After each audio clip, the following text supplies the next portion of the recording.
Hello, welcome to another episode of How to Kill an Hour. My name is Marcus Bronzy. I'm Sean. How you doing, Sean? Very good, bro. How's it going? I'm alright, man. I can't complain. This is a show where Sean and I scour the internet for absolute foolishness and share it with you. Much of the show does end up in clips on social media, but this is the full fat version of it. This isn't the Pepsi Max, Coke Zero, Iron Brew Extra.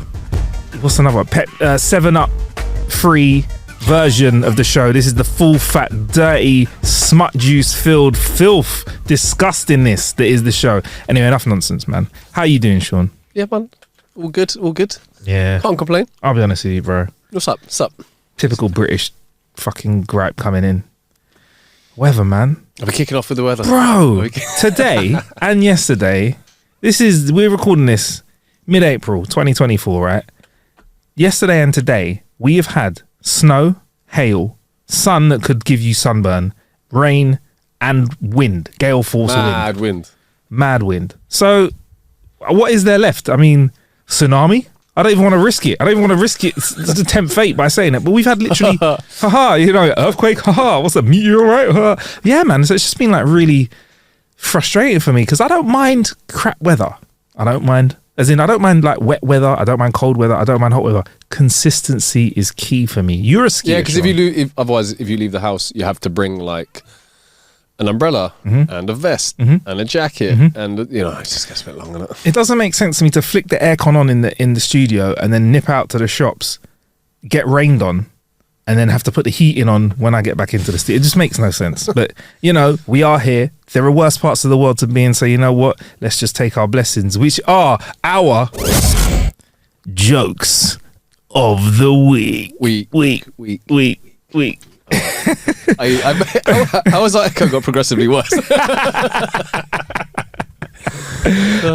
the first part of the show is Sean and I scour the internet for some horrible jokes and share them with you. Sean, I got 3 to 5 jokes. I've got some shorter ones and some long ones. Kick off with one that I think you'll love. My friend got mad at me for smelling his sister's underwear. I don't know if it was because she was still wearing them or because the rest of the family was there. Either way, it made the rest of the funeral really awkward.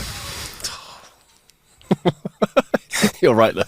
That's right on my street. That sounds so wrong. The way you rubbed your thighs when I said it. That's classic. Let's keep it on the same level then. I just found out that I'm addicted to Viagra. No one is taking it harder than my wife.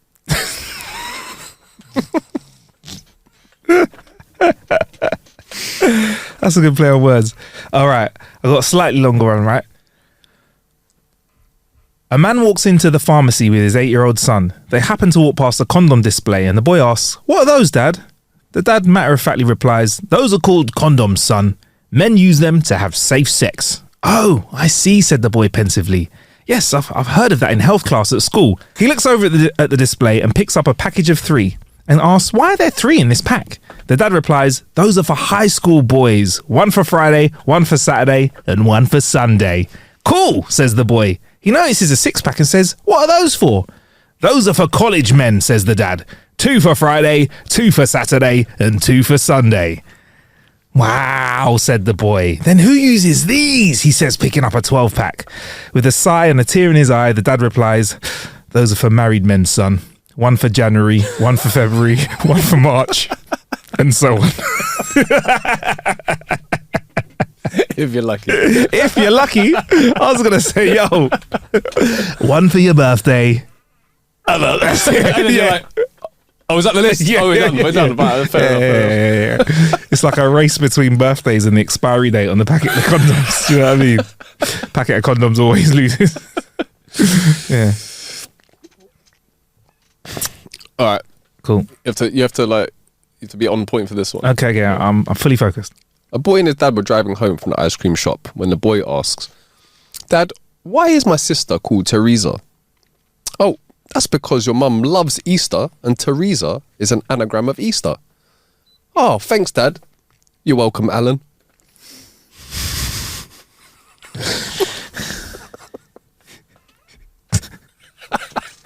It took me like a second and then it tickled me. Straight. The worst thing, I got straight in there. I knew it straight away. Okay. Right. Here's another slightly long one. A blonde calls her boyfriend and says, please, can you come over to my house and help me? I have a killer jigsaw puzzle and I just can't figure out how to get it started. Her boyfriend asks, what's it supposed to be when it's finished? The blonde says, according to the picture on the box, massive rooster. The boyfriend decides to go over and help with the puzzle. She lets him in, shows him where the puzzle is. It's spread all over the table and he studies the pieces for just a moment, looks at the box and turns to her and says, first of all, no matter what we do, we're never going to be assembled.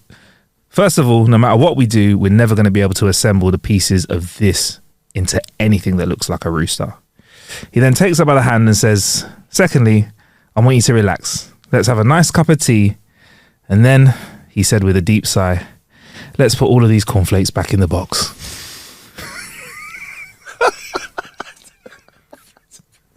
Did you see that coming? No, I didn't. That was a nice one. That was a nice one. That was a good one. Yeah. Damn it. That's a short one. Why did the Mexican take anti-anxiety medication? I don't know why. For Hispanic attacks. No. It's so bad it's good. It's so bad it's good. All right, I've got another wonderful one for you. Have you heard of the movie Constipation? Says one man to another. The other man says, no, I haven't. The first man says, of course you haven't. It hasn't come out yet. I think that might be worse.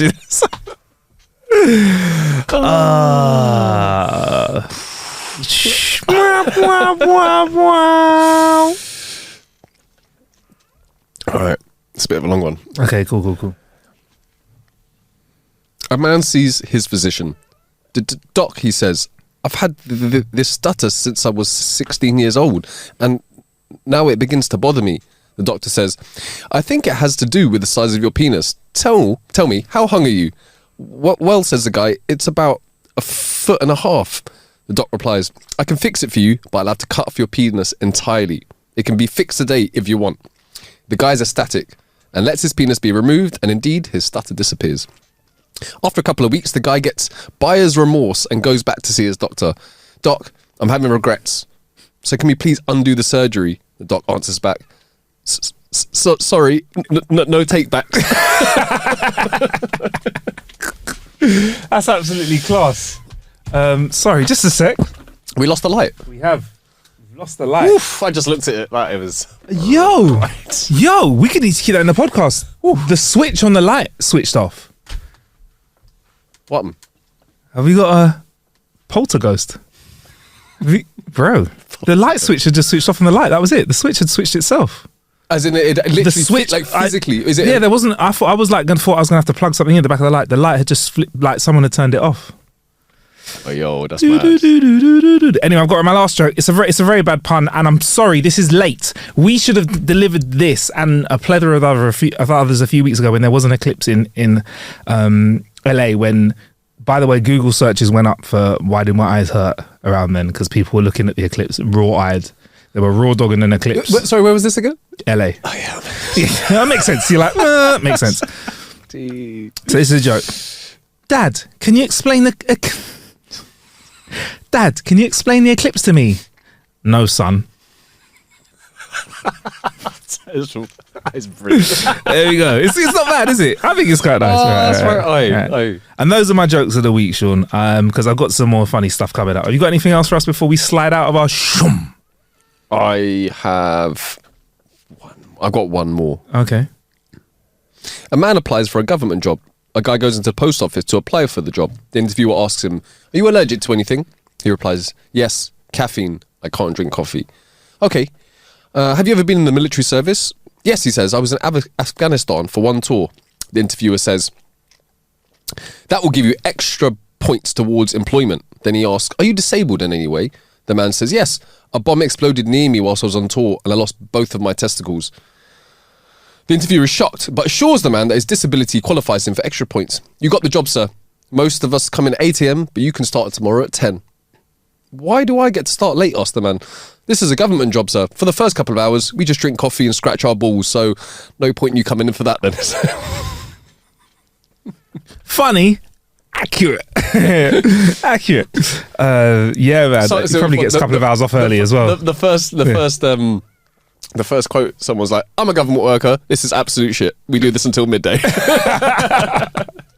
That's class. And that was our jokes of the week. Sean, before we head on to our funky headlines of the week and a new section that I'm going to bring to the show, it's time for our killer bits. How we killed a bit of time. Killer bit. Yeah, and that's just a little bit of the show where we talk about how we've killed a little bit of time. Now, Sean, we had a great time last week, didn't we? In a group activity. A group activity which was called jury service or jury duty. Do you want to crack? I mean, I'll let you lead with it, man. Like you know, we had vibes together. I mean, I can tell you, I can read about it, but I think it's great for us to talk about our organic experience. I mean, it was great fun. They kicked it off like it's one of them ones where I want to talk about it, but I also don't want to spoil it for anybody who's potentially will go in the future. This is a spoiler-free review. Plus, we're the best format for it, I think, a podcast, because we don't have to show. There's not a video. I mean, you can watch a video on YouTube, but we can tell, we can stop telling and allude to stuff as well. We can allude. You get me? Well, it was very nice because I feel like from kind of entering the place and signing up and whatnot, you go get yourself a drink. Once that happens, you're kind of in already. So you're already in character. Love that. You get taken up to a room which is like a room that you would have on jury duty. Yeah. I mean, there are some people in our group, and we met. It was great because we got to do it with other people as well outside of our group that had done jury service, and they said that there was definitely some similarities between the real life. Mate, it was pretty much identical. It was a room. It was a room with a table. Yeah, you know what I mean. There wasn't all that much else going on.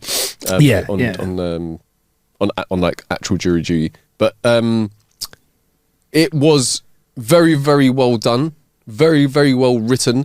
So you get, I think it was it 90 minutes? We were in there for 90 minutes and a little bit longer. It felt so quick though. Yeah, definitely. Super quick. Sorry, I was just going to say, like, it was one of those stories where they've obviously, if you do jury service, sometimes it can be a very boring crime, like, you know, a civil dispute gone wrong. Do you know what I mean? Somebody crashes a car into someone's garden because they don't like the fact they park in front of their house. It's not that. Obviously, there's a couple cold bodies out there that you need to solve the case with. But it's all about working together. And what's great is they managed to get this balance of not over-explaining stuff, but not just letting us drown. So I want to give like special props out to our like jury boss. I don't know what the name of them. They were dressed as an officer, were they? Were they dressed in a uniform as an officer? I think they were. Yeah, I would say that he would be like the lead of court proceeding. Look, was something like that. Yeah, but our chaperone was very good at helping us, guide us in the right direction, but not let us. Yeah, it was a bit like if you do an escape room. Yeah, and they are like they get the balance right, not giving you too much clues. But then if you're very, very close to something and then you've moved on because you're like, oh, I don't think they'll just they'll just say, oh, you're actually on the right, or whatever. Like, yeah, exactly. And it's really interesting how our whole group found their place without us. No one was like, right, you go over there. Yeah, we just all kind of like sauntered around the room. There's evidence and stuff in there that we need to analyze. That's one of the things that's nice, isn't it? Is that it wasn't like you all sat around the table and then you had a few people doing something and then others just like kind of sitting and watching it. Like there was so much material to go through. Yeah. There was actually, if you think about it, there wasn't enough time to go through all of the stuff with a fine tooth comb. Oh yeah. There was stuff to listen to. There was stuff to try and work out. There was all this evidence that had to be. So, for instance, you went off and you and one other went off and like looked at the evidence and whatnot, and then relayed stuff back. I was writing stuff on the board. We had the rest of the guys having a look at a blueprint that we had and were kind of trying to figure stuff out, and everybody kind of just kept feeding information back. I was trying to scribble down things that I felt were pertinent to the case. They had like a police database that we need to access as well. That was a great addition to the game, or I don't know, a great part of the game. But I think what was wild is the 90 minutes flew by. Yeah, like I didn't feel at any point like, oh, this is dragging. But I will be honest, at the start, I was, and this is my own fault, I was preemptively overwhelmed. I was like, this is too much. I was overwhelmed. How are we going to do this? I was overwhelmed as well. I was like, and there's this massive whiteboard, and I was like, we're never going to use that. At the end of it, the whiteboard was full. We had like multiple theories. Shall we explain about the questions and the I think we can talk about that. I think to help move the story along a little bit, we had a screen where we got to interact with a key character from the story, and that helped to I think there were like checkpoints when we got to the right time. We spoke to this person, and also I think it was another way of maybe if we were really lost, they would have guided us a bit more. And if we were really advanced, they would have held back a bit more. But actually, the acting was great. Acting was bang on. Was really, really good. Bang on. Yeah, man, bang on. And you can tell that the writers and actors, all of the, even our chaperone and actor had such a great understanding of the story, which means that you can throw tough questions at them, and they won't just go, like we messed up. We asked a question. We might have been deliberate. Someone in our group asked a question, for example, like, I'm drinking an orange juice. Why were you drinking apple juice? And the actor went, I said I was drinking orange juice. Like, do you know what I mean? He's like, I never said apple juice. And we were like, whoa, this dude is in there. Sorry, was that what you going to kind of allude to? Or no, there was actually a point in which we asked a very pertinent question, and they went to respond, and then someone else cut them off. Yeah. And then after that, we were like, I think they were about to tell us something. But it was very well, as you said, like, we'll call him the chaperone. Yeah. He was in there with us, and it was very well balanced. Like when we got to speak to this other character, and also having that interaction, really gave life to the whole thing. Exactly, it was like that became immersive, and exactly. And they do blur the lines between reality and the game by contacting us throughout the game in very interesting ways. All I can say is make sure when you sign up with your mates to this, because you are going to go and try this out, make sure when you sign up to this, you get your mates to input their email addresses and numbers, because I think it enhances the game as well. Like, and honestly, I really enjoyed it. And the only thing is about this is one of those games, I'll be honest, once you've done it once, I don't think you can do it again and again. However, they are building different stories. So they've got an Inquest and an Office Christmas Party version of story, which are two different stories. But it's not one of those ones like we've gone to certain events where you can do it again and again and again and unlock different things in the same story. This is very much play once. Right. Like once you've played it, we'd go back again, but we couldn't do that same story again. It's like an escape room.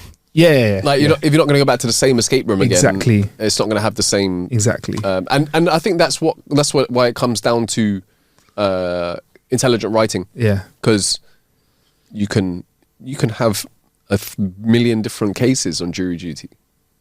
That's the you don't have to come up with a new scenario in the sense of like, it's going to be jury duty and it's another case, and you can just do case by case, make them more interesting.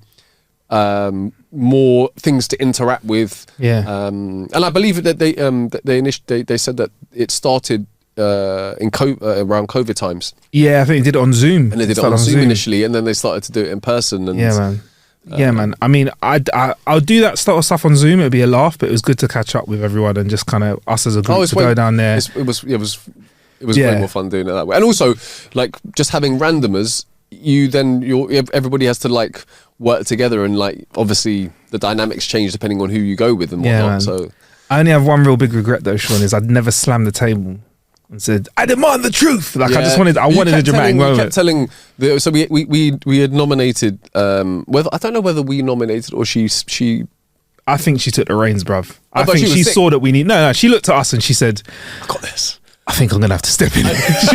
she looked around and went, riff raff. Look at you lot. All right, I guess I'm going to have to handle you lot. She had some good interrogation techniques. Also, it was interesting because we got some backstory of the person that we were speaking to. Yeah. And it was good because we got a little insight into their character, their personality. So that meant that you had to tailor the way that you asked questions to try and get the most amount of information from them. And they potentially would like clam up or close up if you talked about certain subjects, if you push too hard, whatever, there's this can't be like, where is he? Like Batman, where is he? You couldn't do that. Yeah, man. I mean, honestly, I really enjoyed it, and I've got to say, we've done a lot of high tech stuff now over the years. I mean, we've done like VR stuff. We've done like really like high end fancy bits and bobs, but this is a testament to fantastic writing.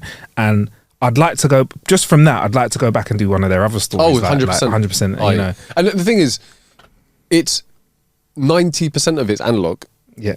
But then you have communication, you have the video call and stuff like that, and you have the laptop with the database on it. So they're you know, they're incorporating some digital aspects of it, but the feeling of it is very much like exactly like analog. It's really it's wicked. really And I've realised the way they've done it. If you're a bunch of people that ain't good on computers, you could probably just sit there with the paperwork and try and do your thing. If you're a bit of a whiz kid and you want to just get straight into the database, get on that. If you want to look at hard evidence and stuff, mate, it's really good. I really enjoyed it. It's jurygames.com. That's the website you got to go to if you want to do it. I highly recommend it. Great team building exercise. My advice is don't get trolleyed beforehand. This is one where I think a couple of drinks, you're cool. Don't get wasted. You can bring your drinks in there with you, but as well. But that was nice. Yeah, but I would say that I would say that it's one of them ones where if you have your faculties about you, you're going to get more from it. It's going to be more interesting. Yeah. It's not a passive experience. You want to get in there and get your hands on it. And the people that we went with, one of the they had bought it as an experience for one of their friends for her birthday. So they had gone and we caught up with them afterwards, and they very much enjoyed it. And as a birthday gift, she was like, "Oh, this is great. This is like if you're into that kind of thing, escape rooms, that kind of thing. I have no doubt that you'll enjoy it. I think we should definitely go back and try one of the. They said that one of them was a bit longer, wasn't it? I think it's the office Christmas party, or maybe it's the Inquest team building. I think it's the Inquest one, which is a little bit longer. I think it was an hour 45, something like that. Yeah. I'm literally on the website. 90 minutes to 105 minutes. That's what it is. Whereas R1 was about R1 was about 90 minutes as well. Yeah. Very good. Man on trial for murder and arson. How will you find the accused? There you go. That's the top line that it has there, man. But here's a bit more of the story. Here you go. A fire. A dead man. A guilty plea for arson, but not for murder. The truth must come out. There you go. It was great, man. It dragged us in there, man. It's really, really, really good. Really enjoyed it. How else have you been killing time this week, Sean? Because I've got a few things I can throw your way. Throw them. Nothing. I've got like the most boring life of all time. Works hard, yeah? Say no more. Say no more. I've been doing a bit of binge watching, man. Absolutely smashed 2 shows. I got a trivial, silly, fast-paced, kick-ass show, and something that's a real heavy, deep show. Okay. So which do you want first? I want a trivial show. Right. Do you remember the computer game Twisted Metal? Yes. PlayStation classic. Yes. Anthony Mackie is starring in a live adaptation of it, currently on Paramount Plus. Anthony Mackie plays the Falcon in the Marvel films. Hey. You know, you know him. Anthony Mackie. He's done Black Metal, but Black Mirror. He's done. Oh yeah. You know. I know. So Anthony Mackie. Yeah. I just want to say, right. He is somebody who I know for doing Marvel stuff. He's done really serious stuff. He's really knocked it out of the park with his Twisted Metal. So basically, it is loosely based on the games, which was a game where you drove around and shot up other cars in it. Like it was just when graphics weren't that good. PlayStation 1, you drove around. It was quite impressive at the time. At the time, yeah. You know, like it was okay. But basically made a whole universe out of it and you watch it on Paramount Plus. Honestly, what I loved about it was the fact that I felt like within a minute they'd introduced 90% of the flipping show, and it was just kick-assed. It was like over the top comedy, over the top blood, over the top gore, over the top action, but like not like painful gore, like fingernail ripping off. It was more like, you know, shoots a man in the balls and blood goes everywhere, you know, shoots a man in the head explodes, that kind of stuff. And it's a story about a milkman, which is a man who delivers. It's a post-apocalyptic world where all of the cities have clammed up, and there's an inside and outside. Inside is like, for example, London is an inside where it's all nice. Outside of London, places like Luton, a shithole. Just say in the future. I'm saying the hypothetical future. Can I just say initially, what was funny is you went, right, so it's about a milkman, right? And what they do is they go and they deliver milk to people. They deliver, and that's it. It's like Postman Pat, but for milk. Go on. Someone sent me something the other day, and it was the Jamaican Postman Pat. Oh, I love that stuff. Yeah. So good. And there's Roadman Pat as well. There's Roadman Pat as well. Shout out to Ren DMC who makes that. But yeah, I love that stuff, man. Anyway, where was I? Yeah, so anyway, future world, post-apocalyptic, so cities are boarded up, there's inside and outside, and Meltman makes deliveries from one city to another. Stuff that is high value then, in the future, is obviously stuff that isn't high value now. So for example, dog food in a can, not very high value now. In the future, that's like prime eatings for some people. Do you know what I mean? And then obviously things like medicine as well, right? But the roads between cities, for example, between London and Birmingham, if you get, to the rough patches in between, like at AKA Luton or whatever. By the way, I love Luton. Shout out my Luton people. He has to negotiate that, and then at the start of the show, he gets an offer for one last job, and then he can quit. One of those ones, and then it's kind of the story around it. It's great. It's got another actress, Rosa from Brooklyn Nine-Nine. She's in it. Rosa. She absolutely smashes it. She's got great range. She's got great comedy range. It's very, by the way, very silly, trivial show. This, but there's also some bits in it that are quite deep. They're in the future. They've all got quite traumatic lives.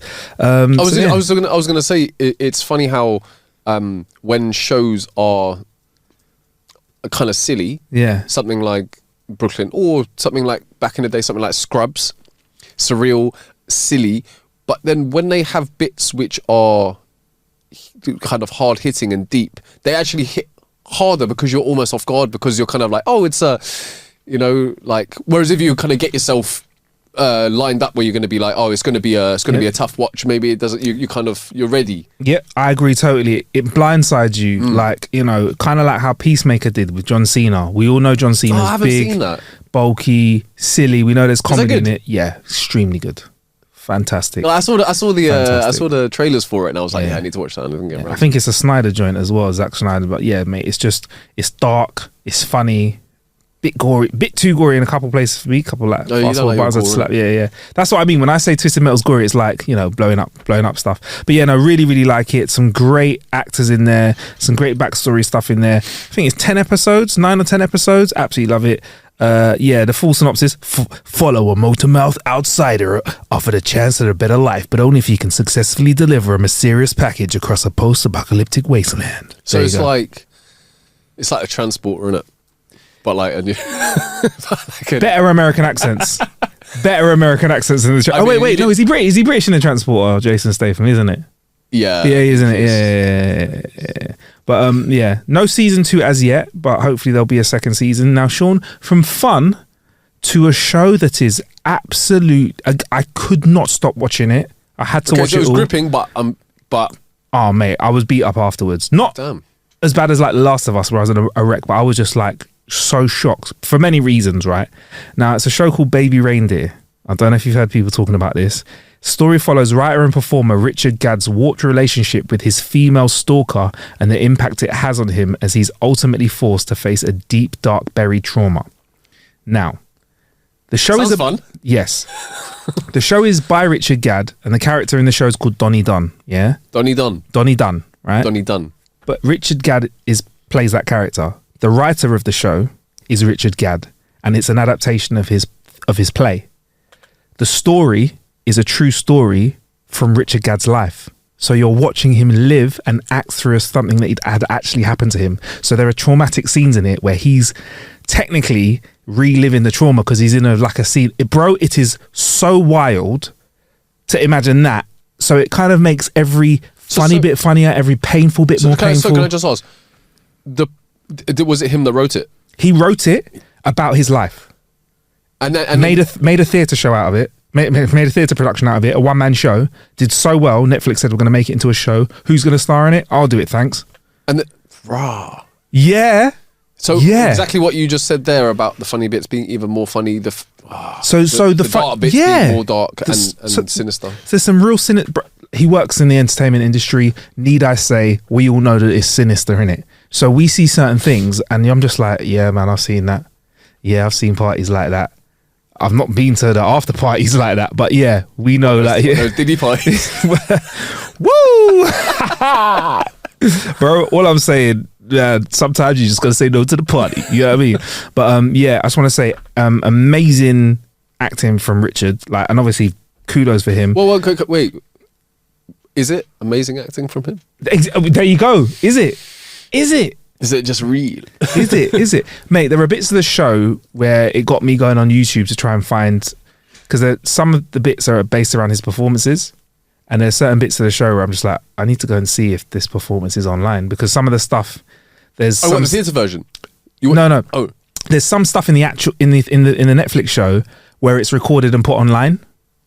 So I was like, if it's online on the show, is it online in real life? And I had a little Google, and there are bits of his real life performances from 10 years ago where I'm like, that is a definite influences parts of the show. So he really, so just to be clear, he really had a stalker that fucked up his life.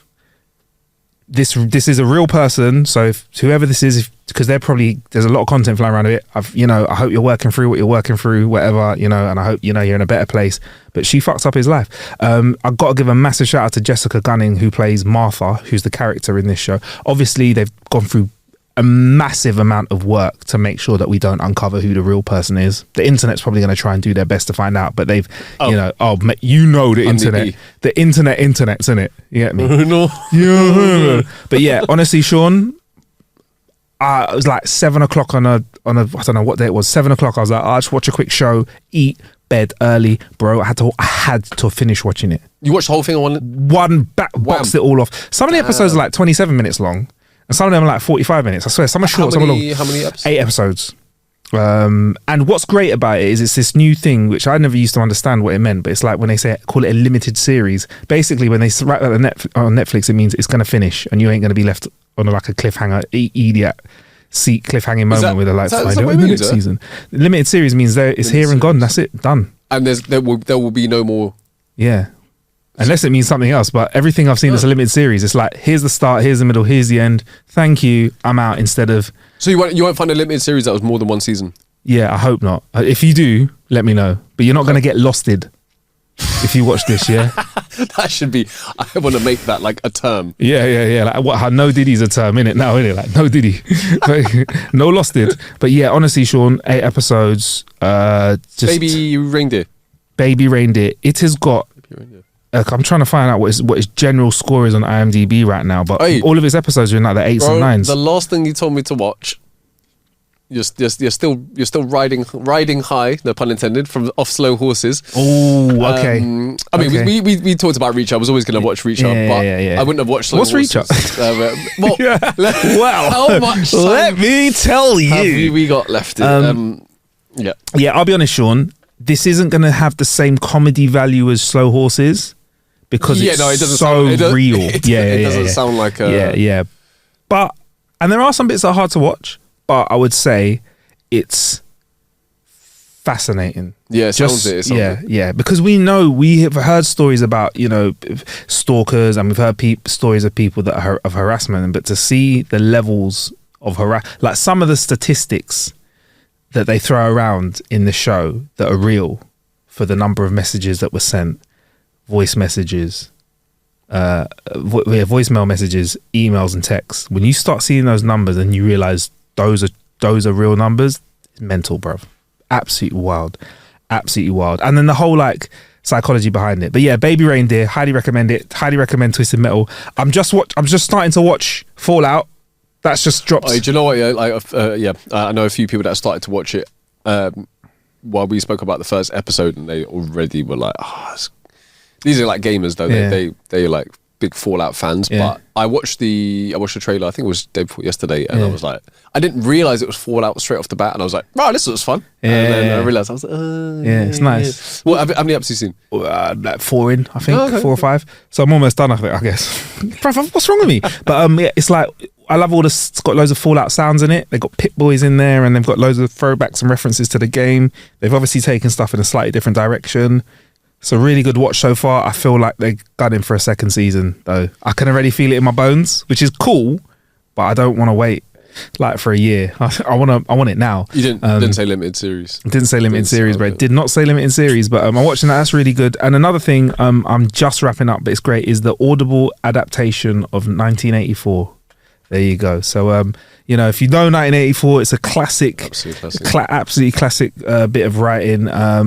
Yeah, man. So, I mean, I'm trying to think if there's anything.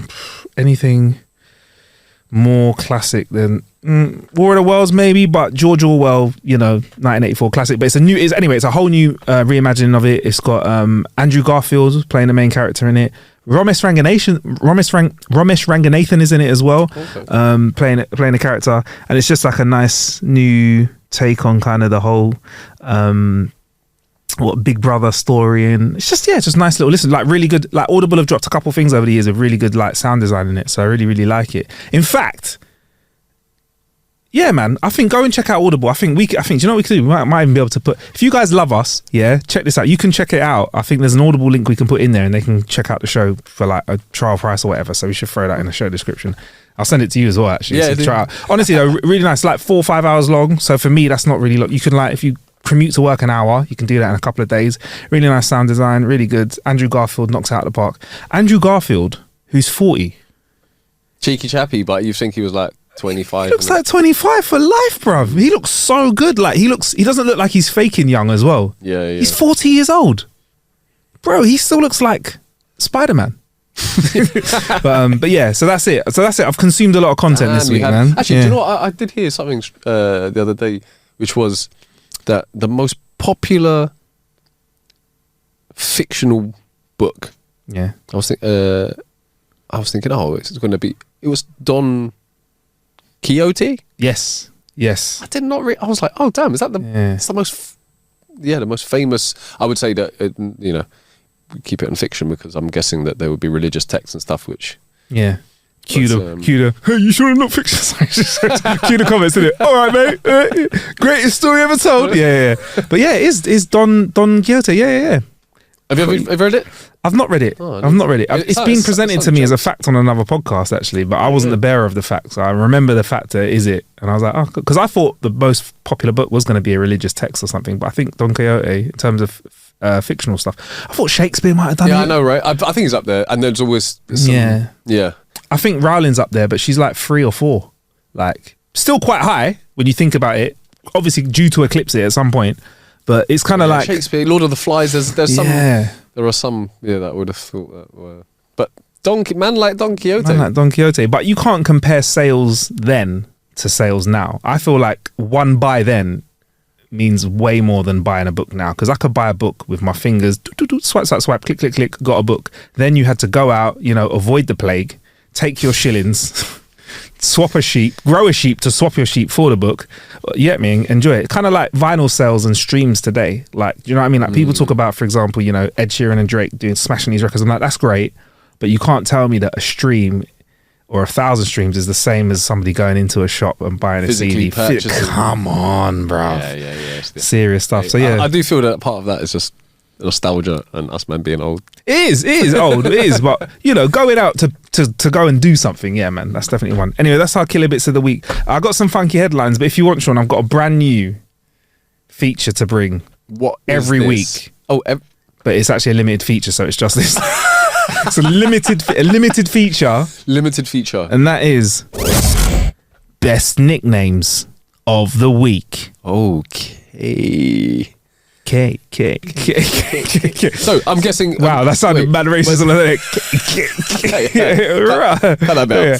White hoods of the week. So have we got nicknames and the reasons for the nicknames? So this came off the back of the Twitter page that is legendary. So very British problems, right? Okay. And it starts off with a post. They've posted this on Instagram, also very British problem, it's called. Yesterday, I heard someone say they had a colleague named Photo Finish because they always leant forward slightly while they're walking. What's the best nickname you've ever heard? Check these comments. Someone was named Minty because they always arrive for work after 8.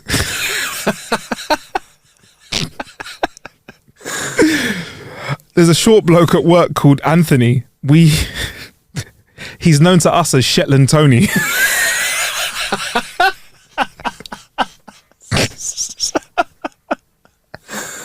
My kids call their 4'9" grandmother Granny DeVito. Oh, that's brilliant. At work, we have a guy called Keth.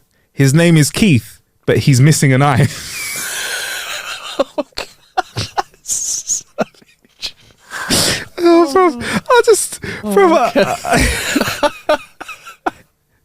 It's just wild, bro. It's just wild. Those are my favourite ones, and they're the ones that probably should head into the clip. But I'll give you a few more that these are just chuckles. I have to give you them. There's a guy called Justin Wales, and his workmates call him Wrexham, which makes sense. It's right, isn't it? A guy with a bonky eye, they call him Mortgage Eyes because one's fixed and one's variable.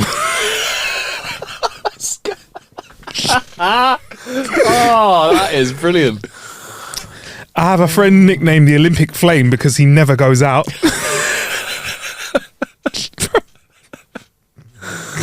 Oh, cool.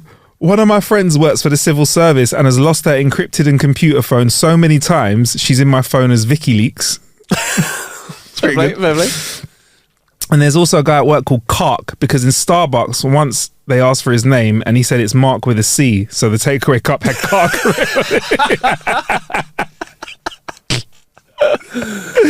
Oh man, yeah, it just goes on and on, man. It just goes on and on, man. I've seen some of these before, and there were a few which absolutely killed me. All right, one more. This might take a while to burn in, right? A guy at work is missing a quarter of a finger and gets called Hogwarts Express.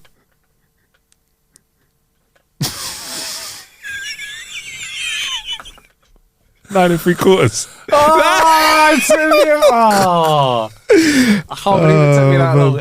Well, I say it took me that long. I didn't get it until you said it. I was like, yeah. Oh, that's a good one. That's good. And this is one that we do, right? There's a guy called Scotch Dave. He's called Mike and he's not from Scotland. We do that. That is a classic one we do, isn't it? That's what we do, isn't it? Yeah. Why is he called Scotch Dave? Oh, yeah, because he's not Scottish. And he's not called Dave. But yeah, man, I'm sorry. So yeah, there you go, Sean. Oh man, there's a few. Oh, can I give you a couple more? Please. An older gentleman in his 70s at work was called Jurassic Spark. Sorry, he's an older electrician. An older electrician called Jurassic Spark. And a guy in the town I grew up in was called Baxter Campbell. So his nickname was Two Soups. Bro,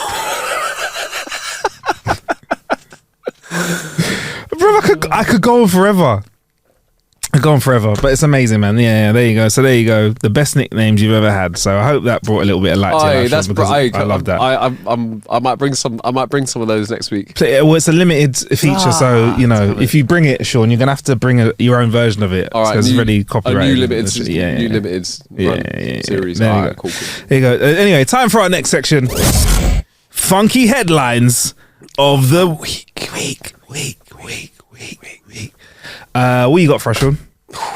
What you got for us? This is the part of the show where Sean and I scour the internet and find some funky ass headlines, hopefully to add a little spark and a smile to yourselves at work. Something to talk about that isn't, the world.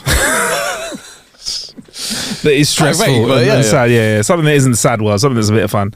Ready? Yeah, man. When you're ready, Sean. Mexican news channel accidentally airs man's testicles instead of solar eclipse.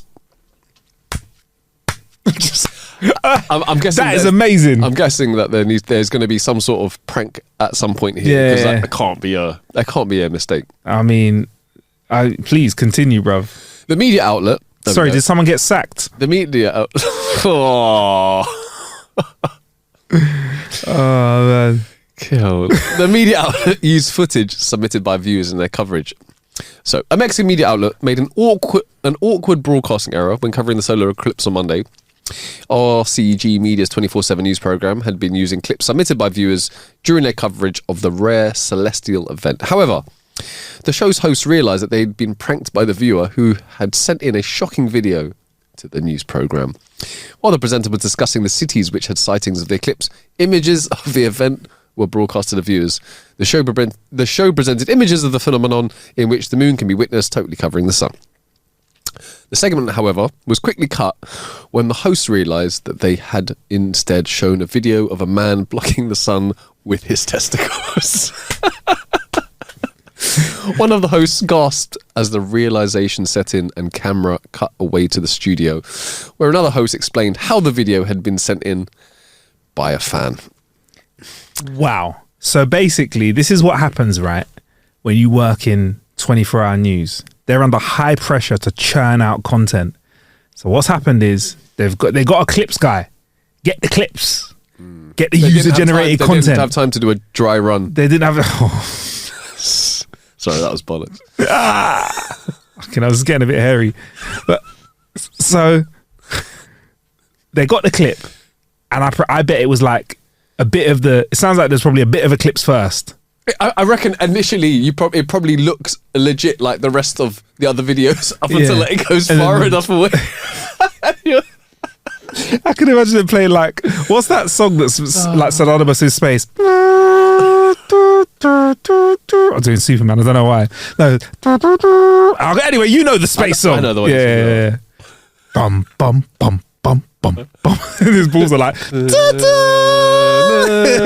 Yeah, that's it. Bum bum. Oh man, it revealed his balls. So, man, you know what? I gotta say, listen. Sometimes there's got to be a bit of toilet humor. Sometimes someone's just got to use these nuts. They got to see they got to use these nuts for an apocalypse, bro.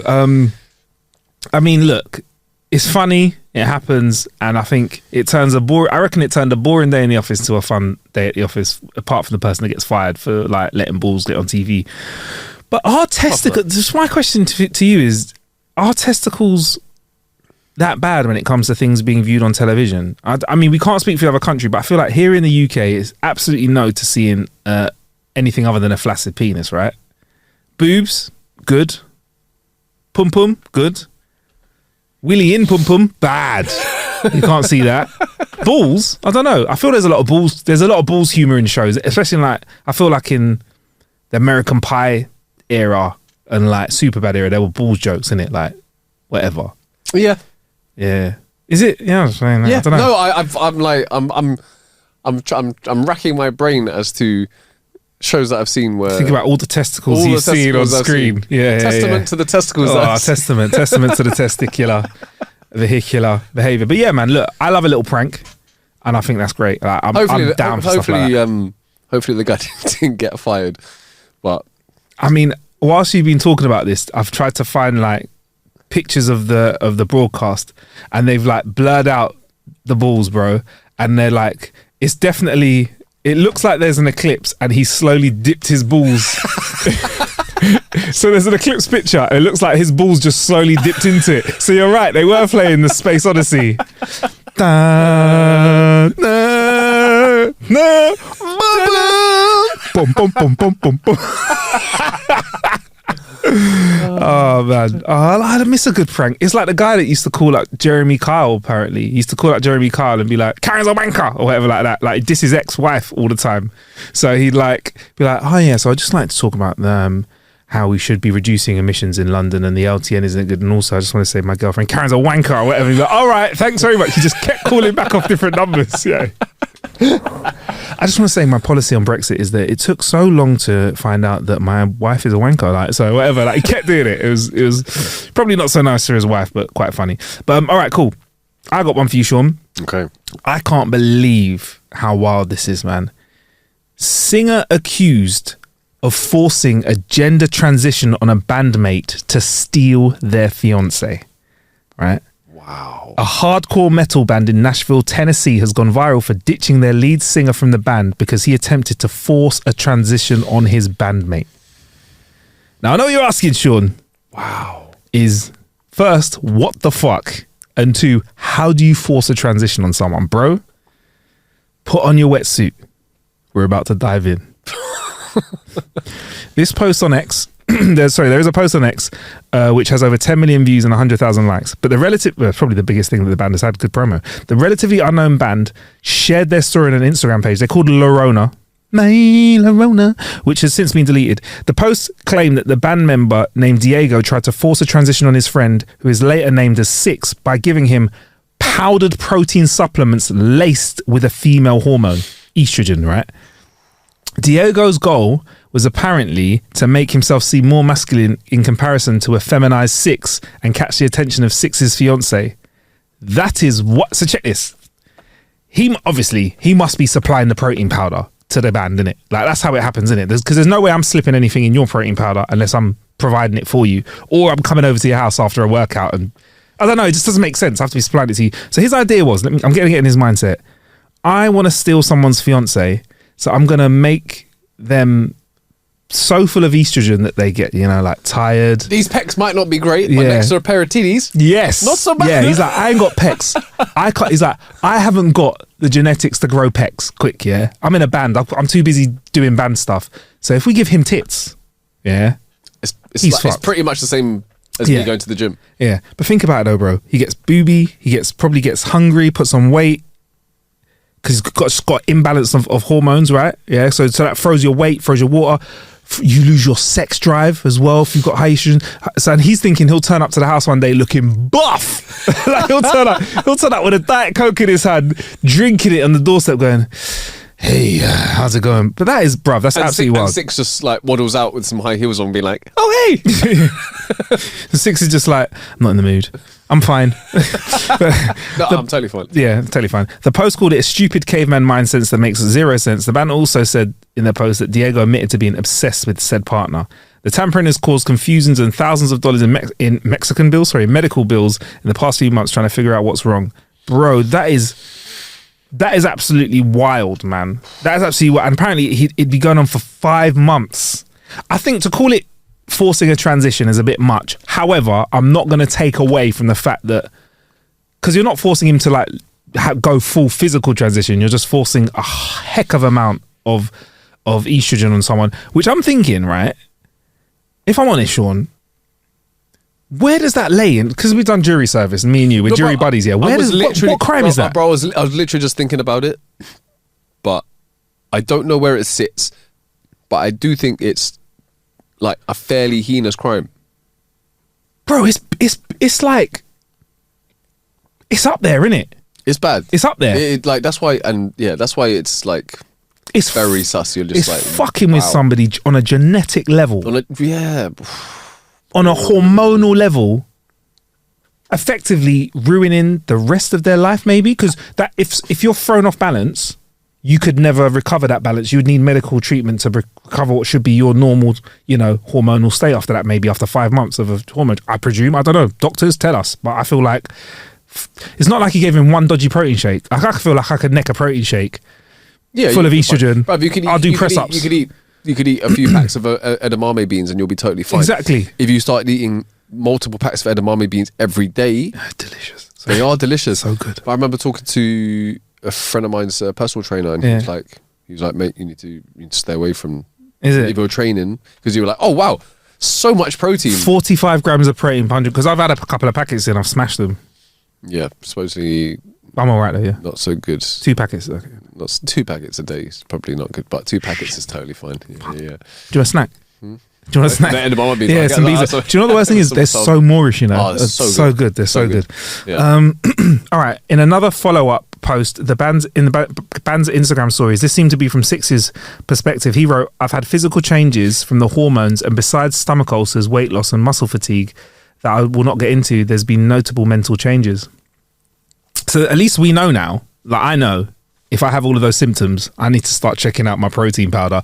But yeah, man. Why would you get stomach ulcers? Who knows? You know what it could be from? And I'm not a doctor. If you're going through all of those physical changes, like weight loss, muscle fatigue, stress, you're stressed. Stress, stomach ulcers.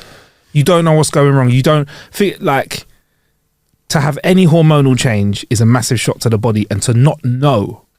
So if he knew, he could have been managed, innit? Oh, I know, I've got high estrogen, whatever, but he didn't know. So he's like stressed. It's wild, bro. It's wild, bro. I'm going to put this to you. What's worse? That or poisoning someone slowly? Do you know what, Sean? I can't even tell the difference, because I feel like that is poisoning them slowly. Do you know what I mean? I'll be honest with you, bro. Like, I'm thinking it is, you literally are poisoning them slowly. It's mad. Like, poisoning their genetics. On a hormonal level. Mad. On a hormonal level, like changing their body in a way that, could never change back. There's loads of like notes that they've kind of, oh my God. As for Diego's, oh my God, there's some more, Sean. But wait. But wait. So they've said that they decided to part ways with him tampering with stuff, right? Then there seems to be another post from Six's fiance who shared pictures on her Instagram account. Her one post commemorated the couple's 6-month anniversary. She wrote, "I've never loved anything like you, but as for," I don't know if this is from the band or whoever, but let me just read this. "As for Diego's response, it cannot be further from the truth." He probably denied it. "The only sealed products he would provide were proteins, but the other products were always unsealed because they were tossed at his job and he couldn't sell it, hence it was free. He also has easy access to steroids and hormones because of his gym practices." Right. So sounds like Diego was a gym worker and he was giving them a little bit of protein that he was getting, maybe out of date protein. He's probably putting a little bit of a remix in there. Seal's broken, but it's still fine. Yeah, man. "I'm going to see an endocrinologist over the next few months to track my hormonal fluctuations to see if my estrogen levels are extremely heightened and go back to normal over time. I've had physical changes, like I said, stomach, blah, blah, blah, blah. I will also be getting the last batch of pre-workout he gave me tested for estrogen. I have 2 to 3 cups of it left." It was pre-workout they were giving him as well.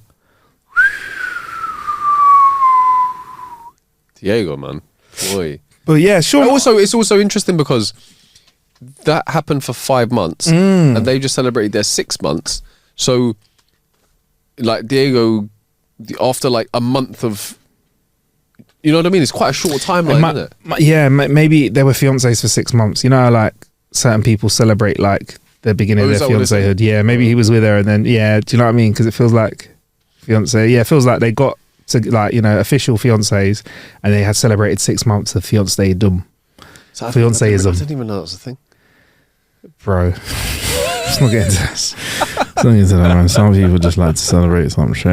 No. Yeah, each to their own, innit? But yeah, man, there you go, bruv. That's that story. Wild, man. What do you think? Would you rather be poisoned or would you rather have dodgy pre-workout / protein? I can't even draw a line. It depends, like, because the thing is, it's all about the after effects.